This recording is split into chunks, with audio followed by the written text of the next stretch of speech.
Good evening, dear students. So let us begin today's class.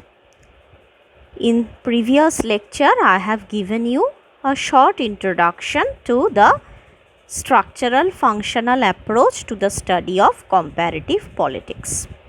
अब तक जो भी लेक्चर्स मैंने रिकॉर्ड करके आप लोगों को YouTube चैनल के ज़रिए व्हाट्सएप में भेजा है, मुझे उम्मीद है आप लोग वो लेक्चर सुन रहे हैं।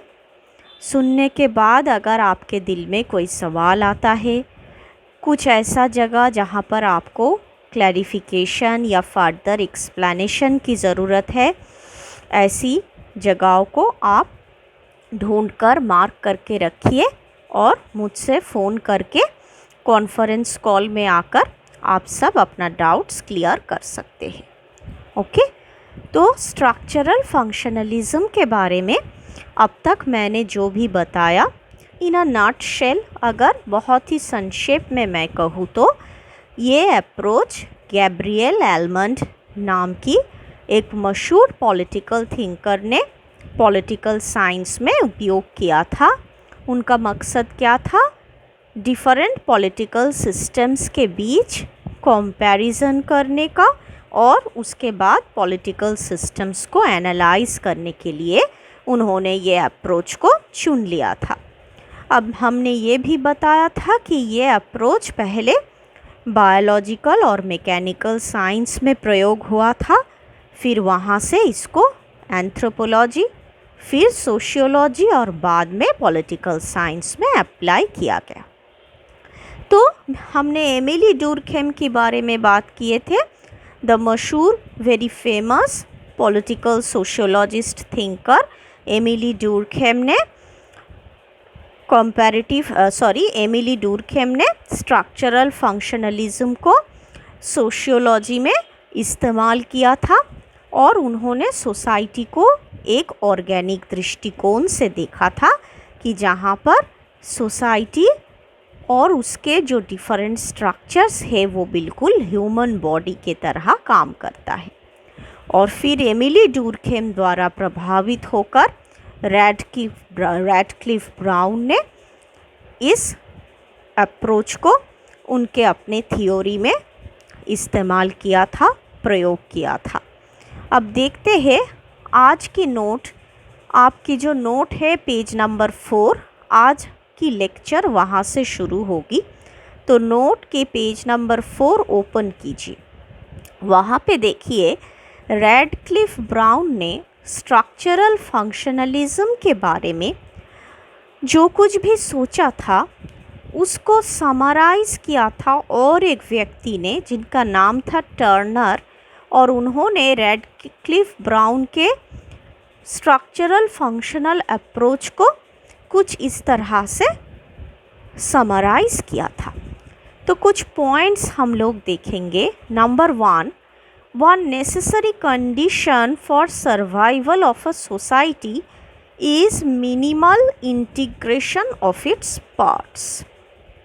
तो रैडक्लिफ ब्राउन ने स्ट्रक्चरल फंक्शनलिज्म अप्रोच को सोसाइटी को स्टडी करने के लिए जब अप्लाई किया तो उनका पहला पॉइंट ये था कि सोसाइटी तभी सरवाइव कर सकता है, सोसाइटी तभी अच्छी तरह से ज़िंदा रह सकता है अगर उसके जितने भी पार्ट्स है यानी अंग प्रत्यंग है उनमें इंटीग्रेशन रहे। तो इंटीग्रेशन का क्या मतलब? एक अंग दूसरे अंग से जुड़े रहना चाहिए। ये सच है कि हर एक अंग का अपना अपना फंक्शन होता है, लेकिन फंक्शन को परफॉर्म करते वक्त एक अंग दूसरे सभी अंगों के साथ जुड़े रहना चाहिए। अगर उनमें इंटीग्रेशन नहीं है तो सोसाइटी भी ज़िंदा नहीं रह पाएगा। ठीक ह्यूमन बॉडी की तरह, जैसे ह्यूमन बॉडी के ऑर्गन्स इंटीग्रेटेड रहने से ही बॉडी काम कर सकती है, ज़िंदा रह सकती है, उसी तरह सोसाइटी के जितने भी पार्ट्स है, सोसाइटी के पार्ट्स मतलब सोसाइटी के स्ट्रक्चर्स, जितने भी सोशल स्ट्रक्चर्स है वो सब स्ट्रक्चर्स एक दूसरे के साथ इंटीग्रेटेड रहना ज़रूरी है। दूसरी बात, The term function refers to those processes that maintain this necessary integration.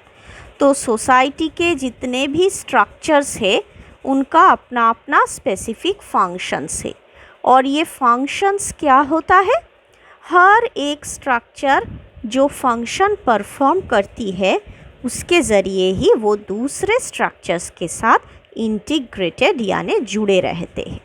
Number 3, in each society structural features can be shown to contribute to the maintenance of necessary solidarity. तो हर एक सोसाइटी में society का जितने भी structure है और structures का जो भी फीचर्स है, खासियत है, वो सब सोसाइटी की सॉलिडैरिटी यानी सोसाइटी की यूनिटी को मेंटेन करने में ज़्यादा से ज़्यादा कंट्रीब्यूट करती है. In this way, briefly stated, Radcliffe Brown has offered us a picture of structural functional feature of any system, especially social system. तो रैडक्लिफ ब्राउन क्योंकि वो एक सोशियोलॉजिस्ट थे, इसलिए उन्होंने सोसाइटी को एनालाइज करने के लिए, सोसाइटी को स्टडी करने के लिए ही स्ट्रक्चरल फंक्शनलिज्म को अपनाया था, और उनके विचार के अनुसार सोसाइटी के सभी स्ट्रक्चर्स वही फंक्शंस परफॉर्म करते हैं जो उस सभी स्ट्रक्चर्स को एक साथ इंटीग्रेटेड रहने में और सोसाइटी की इकाई बनाए रखने में मदद करती है. उसके बाद देखिए एक दूसरे सोशियोलॉजिस्ट थिंकर की जिक्र हो रही है जिनका नाम है ब्रोनिस्लाव मैलिनोव्स्की. ब्रोनिस्लाव मैलिनोव्स्की उनके जो पीरियड है, टाइम पीरियड 1884 से लेकर 1947, उन्होंने क्या किया था, स्ट्रक्चरल फंक्शनलिज्म को फिर से सोसाइटी को स्टडी करने के लिए अप्लाई किया था, और उन्होंने सोसाइटी को 3 सिस्टम लेवल में डिवाइड किया था. इस society was divided according to Malinowski into 3 system levels. वो 3 सिस्टम लेवल क्या था, biological, socio structural and symbolic. मतलब हर एक सोसाइटी के 3 डायमेंशंस या फिर 3 पहलू होते हैं. उसका बायोलॉजिकल डायमेंशन, जैसे कि मैंने कहा ह्यूमन बॉडी की तरह सोसाइटी भी काफ़ी सारे स्ट्रक्चर्स को लेकर बना है, और इन सब स्ट्रक्चर्स में कोऑर्डिनेशन यानी कि इंटीग्रेशन रहता है. ओके, फिर दूसरा है सोशियो स्ट्रक्चरल. तो सोसाइटी की एक सोशल स्ट्रक्चरल पहलू भी होती है जिसमें हर एक स्ट्रक्चर वही फंक्शन परफॉर्म कर रहा है जिसके ज़रिए सोसाइटी की यूनिटी और इंटीग्रेशन बनी रहती है. एंड फाइनली उसका सिम्बॉलिक एक सिस्टम लेवल, यानी कि society is the symbol of human existence in the real sense of the term. मतलब क्या हुआ, सोसाइटी अगर है तभी इंसान एज अ सोशल एनिमल उस सोसाइटी में जी सकता है. ओके, उसके बाद टर्नर की कुछ बातें यहाँ पर हो रही है. एक पैराग्राफ जहाँ पे टर्नर लिख रहे हैं at each of this levels, यानी कि ये जो सोसाइटी के 3 लेवल्स है, बायोलॉजिकल, सोशल स्ट्रक्चरल और फिर symbolic. At each of these levels, one can discern basic needs or survival requisites that must be met if biological health, social structural integrity and cultural unity are to exist. तो Turner के हिसाब से at each of these levels, इन तीनों level में ही human beings की जो basic ज़रूरतें हैं उनको बनाए रखने के लिए, उन ज़रूरतों को पूरी करने के लिए, तो ह्यूमन बींग्स की ज़रूरतें क्या क्या है. पहला तो उसका बायोलॉजिकल हेल्थ, यानी कि हर किसी को स्वस्थ और तंदुरुस्त रहना है शारीरिक तौर पे. उसके बाद ह्यूमन बींग्स की कुछ सोशल स्ट्रक्चरल नीड्स होती है, जैसे सोसाइटी में वो दूसरे बहुत सारे इंसानों के साथ जुड़े रहना चाहते हैं, एक साथ जीना चाहते हैं और कल्चरल यूनिटी भी ज़रूरी है, क्योंकि कल्चर अगर सबका एक जैसा ना हो तो एक सोसाइटी में कई सारे लोग एक साथ रहने में काफ़ी हिचकिचा सकते हैं। ओके, तो इन तीनों लेवल्स में ह्यूमन बीइंग्स की जो बेसिक ज़रूरतें हैं, उन ज़रूरतों को मीट करने के लिए, उन ज़रूरतों को पूरा करने के लिए ही सोसाइटी को काम करना पड़ता है। तो टर्नर ने किस बात पर एम्फसाइज किया? He stressed that the way in which needs are met in one system level sets constraints on how they are met at the next level in the hierarchy. तो इसका मतलब ये हुआ कि सोसाइटी की एक सिस्टम लेवल में इंसानों की ज़रूरतें किस तरीके से पूरी किए जा रहे हैं, इस पर डिपेंड करता है कि सोसाइटी की दूसरे सिस्टम लेवल पर ज़रूरतें किस तरह से पूरी किए जाएगी। अक्सर देखा जाता है कि सिस्टम की एक लेवल पे ज़रूरतें पूरी करने के लिए जो तरकीब या तरीका अपनाया जा रहा है, उसकी वजह से दूसरे लेवल पर ज़रूरतें पूरा करने के लिए काफ़ी रुकावट आ सकती है। ओके, तो ये था टर्नर का व्यू पॉइंट। ये सिर्फ मैंने आपको समझा दिया। अगर आपको लगे कि ये काफ़ी मुश्किल हो रहा है, याद रखने में प्रॉब्लमेटिक हो रहा है, तो टर्नर की ये जो पैराग्राफ, ये आप आपके आंसर से ओमिट कर सकते हैं। लेकिन ब्रोनिस्लॉव मैलिनोव्स्की की जो व्यूज़ था उसको ओमिट मत कीजिए। टर्नर का व्यू, ये पैराग्राफ आप लोग छोड़ सकते हैं। उसके बाद टैलकॉट पर्सन्स ने स्ट्रक्चरल फंक्शनलिज्म बारे में कुछ कहा था, उसके बारे में बहुत ही संक्षेप में आप एक ही पैराग्राफ बोलिएगा। देखिए, the structural functionalism has also been elaborated by Talcott Parsons who was most probably the most dominant theorist of his time. तो टैलकॉट पर्सन्स भी एक सोशियोलॉजिकल थिंकर थे जिन्होंने स्ट्रक्चरल फंक्शनलिज्म पर काफ़ी काम किए थे। It is unlikely that any one theoretical approach will so dominate sociological theory again. This assessment of Turner about persons is not without any reason. तो आपके लिए सिर्फ यही सेंटेंस काफ़ी है कि structural functionalism has also been elaborated by Talcott Parsons who was most probably the most dominant theorist of his time. बस यहाँ तक बोलकर ही छोड़ दीजिए, उसके बाद जो कुछ भी है उसको छोड़ दीजिए। हमको टैलकॉट पर्सन्स की डिटेल में उतना जाने की ज़रूरत नहीं है। अब सीधा चले आइए कैरेक्टरिस्टिक्स ऑफ पॉलिटिकल सिस्टम, यानी कि आपके नोट में पेज नंबर 5। तो यहाँ से ही शुरू होता है एक्चुअल स्ट्रक्चरल फंक्शनलिज्म की एनालिसिस जो गैब्रियल एलमंड ने दिया था।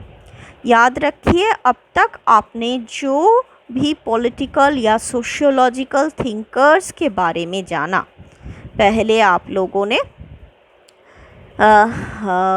एमिली डुर्खेम के बारे में जाना, उसके बाद आप लोगों ने रैडक्लिफ ब्राउन के बारे में जाना, उसके बाद आप लोगों ने टर्नर के बारे में जाना, उसके बाद मैलिनोव्स्की के बारे में जाना, फिर टैलकॉट पर्सन्स के बारे में जाना। ये इनमें से कोई भी पॉलिटिकल थिंकर नहीं है, ये सब सोशियोलॉजिकल थिंकर्स थे। तो इन सोशियोलॉजिकल थिंकर्स की राइटिंग्स द्वारा प्रभावित होकर गैब्रियल एलमंड ने for the first time structural functionalism को पॉलिटिकल सिस्टम एनालाइज करने के लिए प्रयोग किया। ओके, तो माइंड इट, एमिली डुर्खेम बोलिए, टर्नर बोलिए, रैडक्लिफ ब्राउन बोलिए, या फिर मैलिनोव्स्की बोलिए, या फिर टैलकॉट पर्सन्स बोलिए, ये सब सोशियोलॉजिकल थिंकर्स थे जिन्होंने सोसाइटी को स्टडी करने के लिए स्ट्रक्चरल फंक्शनलिज्म का प्रयोग किया। और इन सबके द्वारा प्रभावित होकर गैब्रियल एलमंड ने स्ट्रक्चरल फंक्शनलिज्म को पॉलिटिकल साइंस में अप्लाई किया, पॉलिटिकल सिस्टम्स के नेचर को एनालाइज करने के लिए। क्लियर? तो यहाँ से शुरू हो रहा है गैब्रियल एलमंड की स्ट्रक्चरल फंक्शनलिज्म। तो characteristics of political system, mention has been made that Almond's analysis has built up a huge structure of general systems theory, and he has thrown light on the subject from different angle. तो Gabriel Almond ने political system को study करने के लिए structural functionalism को apply किया है। According to Almond, all the political systems have in common 4 main characteristics. तो एलमंड के अनुसार हर किसी पॉलिटिकल सिस्टम, चाहे वो डेवलप्ड पॉलिटिकल सिस्टम हो या फिर अंडर डेवलप्ड पॉलिटिकल सिस्टम हो, कोई भी पॉलिटिकल सिस्टम हो, उसमें 4 फीचर्स, 4 खासियत कॉमन रहती है। He also admitted that there may be minor variations in some of the characteristics, but the main theme remains unaltered. तो political systems में थोड़ा बहुत इधर उधर डिसिमिलैरिटीज़ रह सकता है, लेकिन ओवरऑल ये 4 खासियत सब में दिखाई देगा। तो वो 4 खासियत क्या है? Number 1, there are simple and complex political systems in different parts of the globe. तो दुनिया की किसी जगह पर बहुत ही सिंपल सा पॉलिटिकल सिस्टम है और फिर कुछ जगह में काफ़ी कॉम्प्लेक्स पॉलिटिकल सिस्टम है। The industrialized matured societies of the West have complex political structures, whereas the developing countries of the third world have simple structures. Almond's point is that all political systems have political structures. तो almond के अनुसार जितने भी industrialised और developed countries है, यानी कि Europe और यूनाइटेड स्टेट्स ऑफ अमेरिका, वो सब कॉम्प्लेक्स यानी पेचीदा किस्म के पॉलिटिकल सिस्टम के रखवाले हैं, और दूसरी तरफ जो डेवलपिंग स्टेट्स है यानी कि एशिया, अफ्रीका और लैटिन अमेरिका की देश, जिनको आप अक्सर थर्ड वर्ल्ड स्टेट्स बोलते हैं, उनका पॉलिटिकल सिस्टम बहुत ही सिंपल सा है। लेकिन इन दोनों पॉलिटिकल सिस्टम में पॉलिटिकल स्ट्रक्चर्स मौजूद है। मतलब अमेरिका के पॉलिटिकल सिस्टम में भी आपको लेजिस्लेचर, एग्जीक्यूटिव, जुडिशियरी और पॉलिटिकल पार्टीज़ नज़र आएगा। ठीक उसी तरह यूरोप के पॉलिटिकल सिस्टम में भी आपको लेजिस्लेचर, एग्जीक्यूटिव, जुडिशियरी पार्टीज़ नज़र आएगा। और ठीक उसी तरह एशिया, अफ्रीका और लैटिन अमेरिका के तमाम देशों में भी आपको ये सब पॉलिटिकल स्ट्रक्चर्स नज़र आएगा। Even the simplest political systems have political structures which may be compared with the developed structures of the West.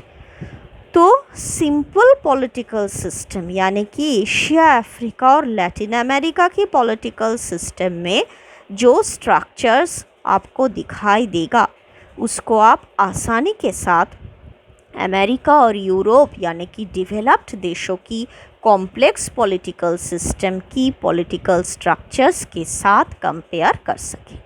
जैसे हम लोग इंडिया के लेजिस्लेचर के साथ ब्रिटेन या फिर अमेरिका की लेजिस्लेचर की कंपैरिजन कर ही सकते हैं। ठीक उसी तरह हम लोग बांग्लादेश की लेजिस्लेचर के साथ ब्रिटेन की लेजिस्लेचर को कंपेयर कर ही सकते हैं। तो बावजूद इस बात के कि बांग्लादेश एक डेवलपिंग स्टेट है और उसका पॉलिटिकल सिस्टम एक सिंपल सिस्टम है, और दूसरी तरफ लंदन यानी ब्रिटेन एक डेवलप्ड स्टेट है और उसका पॉलिटिकल सिस्टम एक कॉम्प्लेक्स पॉलिटिकल सिस्टम है, फिर भी इन दोनों देशों के जो पॉलिटिकल स्ट्रक्चर्स है बांग्लादेश और ब्रिटेन की लेजिस्लेचर, एग्जीक्यूटिव, जुडिशियरी और पार्टी, इनके बीच हम सब कंपेयर कर ही सकते हैं. Okay. Moreover the Almond has admitted that the comparison between two types of structures may not be completely relevant, but they can be compared. तो बहुत सारे जगह पर आपको दिखाई देगा कि डेवलपिंग देशों की पॉलिटिकल स्ट्रक्चर्स के साथ डेवलप्ड देशों की पॉलिटिकल स्ट्रक्चर्स का डिसिमिलैरिटी ज़्यादा है, सिमिलैरिटी कम है, फिर भी आप कंपेयर कर पाएंगे. Moreover, the emergence of the new state systems in the third world encouraged Almond to devise a technique that will be helpful for comparison. तो जब 1950s और 60s की सदियों में बहुत सारे नए नए देश इंडिपेंडेंट बनकर आत्मप्रकाश कर रहे थे, कॉलोनाइजेशन पीरियड ओवर हो रहा था, तो उस वक्त एलमंड इन सब नए नए देश जैसे कि इंडिया, एशिया की और भी कुछ देश, अफ्रीका की देश जो कि इंडिपेंडेंट होकर 50s और 60s की सदियों से विश्व दरबार में आ रहा था, तो इन सब की पॉलिटिकल सिस्टम को एनालाइज करने के लिए एलमंड ने बहुत सारे नए नए तकनीकें बनाए, जिसके ज़रिए उन्होंने इन नए देशों की पॉलिटिकल स्ट्रक्चर्स को डेवलप्ड देश यानी यूरोप, अमेरिका की पॉलिटिकल स्ट्रक्चर्स के साथ कंपेयर करना शुरू कर दिया. तो यहाँ पर ही एलमंड का क्रेडिट, उनका कंट्रीब्यूशन कि उन्होंने डेवलप्ड और अंडर डेवलप्ड दोनों देशों की ही पॉलिटिकल स्ट्रक्चर्स के बीच कंपेयर करने के लिए टेक्निक उन्होंने बना दिया. Number 2, there may be differences between the systems and structures, but all the systems perform almost the same political functions. तो political systems अलग अलग हो सकते हैं. जैसे यूरोप के पॉलिटिकल सिस्टम काफ़ी एडवांस्ड है, डेवलप्ड है, काफ़ी कॉम्प्लेक्स है, लेकिन दूसरी तरफ एशिया और अफ्रीका के पॉलिटिकल सिस्टम्स काफ़ी अंडर डेवलप्ड और काफ़ी सिंपल है. लेकिन फिर भी इन दोनों किस्म के देशों में पॉलिटिकल सिस्टम्स लगभग एक तरह का ही पॉलिटिकल फंक्शंस परफॉर्म करता है. यानी सभी देशों में पॉलिटिकल सिस्टम का काम है लेजिस्लेचर द्वारा कानून बनाना, एग्जीक्यूटिव द्वारा उन कानून को इम्प्लीमेंट करवाना और जुडिशियरी के द्वारा उन कानूनों की रक्षा करना. तो ये America, Europe, Asia, Africa, Latin America और दुनिया की सभी देशों में एक जैसा ही है. For the purpose of comparative analysis the frequency of the performance can be studied.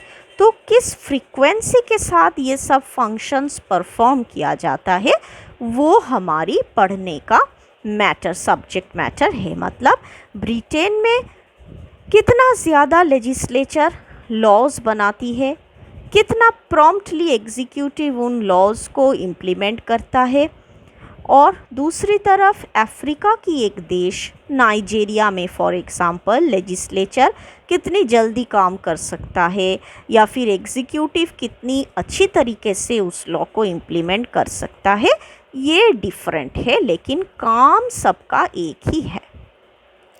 Number 3, the political structures may be specialized, non-specialized or may be primitive. तो ये जो political structures है, एशिया के देशों के political structure जैसे कि legislature, executive, judiciary, Europe और अमेरिका की political structures, ये सब specialized हो सकते हैं या फिर नॉन स्पेशलाइज्ड हो सकते हैं. जैसे कि यूरोप और अमेरिका की पॉलिटिकल स्ट्रक्चर्स काफ़ी स्पेशलाइज्ड है, लेकिन एशिया और अफ्रीका के पॉलिटिकल स्ट्रक्चर्स काफ़ी नॉन स्पेशलाइज्ड है. और ये स्ट्रक्चर्स कभी कभी प्रिमिटिव हो सकता है. प्रिमिटिव मतलब काफ़ी प्राचीन, काफ़ी पुराना, और ये सिस्टम्स कभी कभी काफ़ी मॉडर्न भी हो सकते हैं. but thorough मतलब detailed study of the various aspects has revealed that the structures are multifunctional, which means that though the functions of a particular structure have been specifically stated, in practice the structure performs other functions. तो यही बात मैंने पिछले lecture में, introductory lecture में भी आपको समझाने की कोशिश किए थे कि स्ट्रक्चर, हर एक स्ट्रक्चर का काम एक स्पेसिफिक काम होता है। जैसे लेजिस्लेचर का काम है लॉ को बनाना, एग्जीक्यूटिव एक पॉलिटिकल स्ट्रक्चर है जिसका काम है लॉज को एग्जीक्यूट करना, इम्प्लीमेंट करना, और जुडिशियरी एक पॉलिटिकल स्ट्रक्चर है जिसका काम है लॉ को अच्छी तरह से सुरक्षित रखना। लेकिन इसका मतलब ये नहीं कि लेजिस्लेचर सिर्फ और सिर्फ लॉ बनाने का काम ही करेगा, या फिर एग्जीक्यूटिव सिर्फ और सिर्फ लॉ एग्जीक्यूट करने का ही काम करेगा। लेजिस्लेचर लॉ बनाने के सिवा और भी काफ़ी सारे काम कर सकते हैं। एग्जीक्यूटिव भी लॉ एग्जीक्यूशन के अलावा और भी सारे काम कर सकते हैं, और जुडिशियरी भी लॉ प्रोटेक्ट करने के अलावा और भी कई सारे फंक्शंस परफॉर्म कर सकते हैं। इसलिए एलमंड क्या बोल रहे हैं कि all the political structures are multifunctional. Multifunctional मतलब जब एक स्ट्रक्चर एक से ज़्यादा काम करते हैं, मल्टीपल फंक्शन परफॉर्म करते हैं। ओके, तो in practice the structure performs other functions. तो एक स्ट्रक्चर के लिए जो फंक्शन स्पेसिफाई किया गया है वो स्ट्रक्चर उस फंक्शन के अलावा और भी काफ़ी सारे फंक्शंस परफॉर्म कर सकते हैं। फिर एग्जाम्पल के तौर पे दिखाया जा रहा है, for example the chief function of the court is to adjudicate. Adjudicate मतलब विचार करना। कोर्ट का मेन फंक्शन है, अगर कोई आदमी लॉ को ब्रेक कर रहा है तो उसका केस जब जुडिशियरी में फाइल होता है तो जुडिशियरी उस पर कार्रवाई करती है। But in practice it performs legislative functions. लेकिन वास्तव में, हकीकत में जुडिशियरी कुछ लेजिस्लेटिव यानी लॉ बनाने का काम भी कर लेता है। कैसे? मैंने पिछली बार भी कहा था, मान लीजिए एक पर्टिकुलर केस जुडिशियरी के पास आया है, उस पर कार्रवाई करते करते जिस दिन जुडिशियरी ने अपना राय दिया, अपना जजमेंट दिया, उस जजमेंट में कोर्ट ने ऐसा कुछ कहा जो अगले दिनों के लिए एक लॉ बन गया। तो यहाँ पर कोर्ट सिर्फ एडजुडिकेट ही नहीं कर रहा है बल्कि लॉ मेकिंग का काम भी कर रहा है। In the same way, the legislative wing of the government has been found to act like a court of law. तो ऐसे बहुत सारे देश हैं जहाँ पर आप देखिएगा कि लेजिस्लेचर सिर्फ लॉ नहीं बनाता बल्कि वो अदालत की तरह एक कोर्ट का काम भी करता है। फॉर एग्ज़ाम्पल हम लोग पढ़ेंगे, जब हम ब्रिटेन की पॉलिटिकल सिस्टम पढ़ेंगे तो आप देखिएगा कि ब्रिटेन का जो लेजिस्लेचर है उसका नाम है पार्लियामेंट। भारत के पार्लियामेंट जैसे ब्रिटेन का पार्लियामेंट में भी दो कक्षा है, हाउस ऑफ कॉमन्स और हाउस ऑफ लॉर्ड्स। और वहाँ के हाउस ऑफ लॉर्ड्स हमारे भारत की सुप्रीम कोर्ट की तरह काम करता है। मतलब ब्रिटेन में कोई सुप्रीम कोर्ट नहीं है, वहाँ सुप्रीम कोर्ट कौन है? हाउस ऑफ लॉर्ड्स, जो कि असल में पार्लियामेंट की उच्च कक्षा है। तो भारत में उच्च कक्षा कौन है? राज्यसभा।